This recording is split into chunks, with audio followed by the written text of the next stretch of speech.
ప్రతిపక్షంలో ఉండి ప్రశ్నిస్తోన్న గొంతులను అణిచివేయాలని చూస్తోన్న కూటమి ప్రభుత్వంపై మండిపడ్డారు తణుకు నియోజకవర్గ వైఎస్ఆర్సీపీ నాయకులు. ఇప్పటికే మాజీ మంత్రి కారుమూరి నాగేశ్వరరావుపై 10 అక్రమ కేసులు పెట్టారని, తాజాగా మద్యం అక్రమ రవాణా కేసు పేరుతో వేధింపులు కొనసాగిస్తున్నారని ఆగ్రహం వ్యక్తం చేశారు. కారుమూరిని రాజకీయంగా ఎదుర్కోలేకే ఆయన కుటుంబ సభ్యులను టార్గెట్ చేస్తున్నారని అసహనం వ్యక్తం చేశారు. నిరాధార ఆరోపణలు, అక్రమ కేసులు, అక్రమ అరెస్టులు కారుమూరిని, ఆయన అభిమానులను ఏమాత్రం భయపెట్టలేవని స్పష్టం చేశారు. దీనిపై మరింత సమాచారం మా ప్రతినిధి రాజు తణుకు నుంచి అందిస్తారు. తణుకు నియోజకవర్గంలో కూటమి నేతల పాలన కూడా వేధింపులు పరాకాష్ఠకి చేరాయి. మాజీ మంత్రి కారుమూరికి సంబంధించి కూడా ఇప్పటికే మద్యంకు సంబంధించినటువంటి అక్రమ రవాణా అంటూ కూడా బూచిగా చూపిస్తూ నోటీసులు ఇచ్చారు. దీనిపై మనతో మాట్లాడేందుకు ఇక్కడ ఉన్నటువంటి తణుకు నియోజకవర్గ వైఎస్ఆర్సీపీ నాయకులు ఉన్నారు. వీరితో మాట్లాడదాం. సార్ చెప్పండి, ఏ విధంగా చూస్తారు? నోటీసుల పేరుతో మరోసారి హడావిడి చేస్తున్నారు, క్షేత్రస్థాయిలో కూడా ఇబ్బందులు గురి చేయాలని చూస్తున్నారు. కూటమి వచ్చిన కాడి నుంచి అసలు ఆయనపై ఇప్పటివరకు ఎన్ని కేసులు పెట్టారు? ఎలా ఉంది అసలు పరిస్థితి? ఈ కూటమి వచ్చిన ఈ 2 సంవత్సరాల కాలంలో కారుమూరి నాగేశ్వరరావు గారి మీద సుమారు 10 కేసులు పెట్టడం జరిగింది. 10 కేసులు కూడా అన్ని తుకడా కేసులు, ఏవి భయపడి ఏమి లేవు ఇందులో.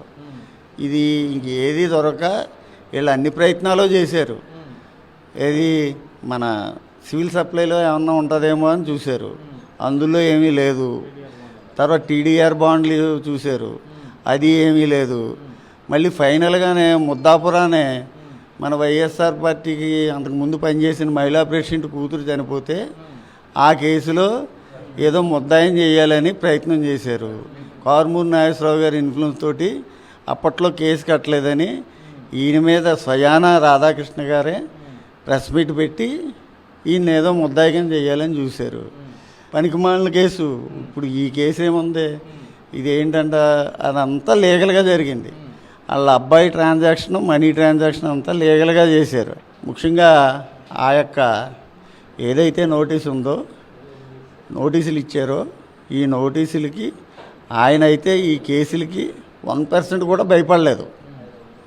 ఒక్క బాధ ఏంటంటే వ్యక్తం చేసింది ఏంటంటే, అనవసరంగా మహిళల్ని కుటుంబ సభ్యులను లాక్కొచ్చారయ్యా, అదే బాధగా ఉందని మాలాంటి అనడం జరిగింది తప్పించి కేసుకైతే అయినా ఏం భయపడేది లేదు. పరిపాలన మీద దృష్టి పెట్టకుండా ఎందుకండి ఇలాంటి కేసులని, ఇలాంటి ఇబ్బందులు, అందులోనూ కుటుంబ సభ్యుల మీద పెడతారా అండి? చెప్పండి, ఇదేనా మన సంస్కారం? ఇదేనా మన సాంప్రదాయం? మహిళలు లాగుతారండి ఇలాంటి కేసులో? వాళ్ళు ఏం చేశారండి? ఆయనకి సహధర్మచారిణిగా ఉన్నారు. ఆ విషయానికి వచ్చి వాళ్ళ మీద కూడాను కేసులు పెట్టడం అన్నది చాలా చాలా దిగజారిన చర్య. ఆడవాడు అప్రూవర్గా మారిపోయాడు సార్. డైరెక్ట్గా బాటిల్కి 20 రూపాయలు ఎక్స్ట్రా కళ్ళ ముందు ప్రతి ఒక్కటి జేబులోంచి తీసుకుంటుంటే కనపడని అన్యాయం. బాటిల్కి 70 పైసలు కాంట్రాక్ట్ ఇచ్చినాడు, కోట్లు మిగిలిపోతే మనకు బాటిల్ 20 రూపాయలు ఎక్స్ట్రా అమ్ముతున్న వాళ్ళకి ఎన్ని కోట్లు తింటున్నారు వీళ్ళు? ఇది తెలియదా? ప్రజలు చూడరా? ప్రజలకు తెలియదా? కాబట్టి అన్నీ చూస్తున్నారు ప్రజలు. భయపెట్టి రాజకీయం చేసేది కొన్నాళ్ళే ఉంటుంది. మాకు తెలియదు అన్నాళ్ళు, మేము కూడా భయపెట్టాలి అని రప్ప అనేది ఖచ్చితంగా స్టార్ట్ అవుతుందని చెప్తున్నాం.